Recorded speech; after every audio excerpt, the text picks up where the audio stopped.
ప్రతీకం పార్వతీపురం. ఈ వీడియో నా ప్రతి ఒక్క తల్లికి, అక్కకి, చెల్లెమ్మలకు అంకితం. ఇప్పుడు ఉన్న ప్రస్తుత పరిస్థితుల బట్టి కొంతమంది ఈజీ మనకి అలవాటు పడి చిన్న చిన్న దొంగల నుండి పెద్ద పెద్ద దొంగలుగా మారుతున్నారు. కష్టపడడం చేతకాక దొంగలుగా మారుతున్నారు. నేను చెప్పేది ఒకటే, అమ్మలారా, అక్కలారా, చెల్లెమ్మలారా, మీరు బంగారం వేసుకుని రోడ్డు మీదకి వచ్చినప్పుడు మీరు చాలా జాగ్రత్తగా ఉండాలి. మీ బంగారం మీ బాధ్యత.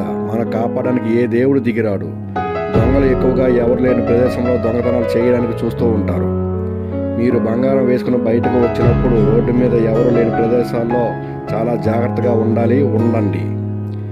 మీరు ఈ వీడియో చూసి కొంచెమైనా జాగ్రత్త పడతారని మా టీం ప్రతి ఒక్కరూ కష్టపడ్డాము. ఈ వీడియో కనుక మీకు నచ్చినట్టయితే please follow me, like me, support me. Thank you very much.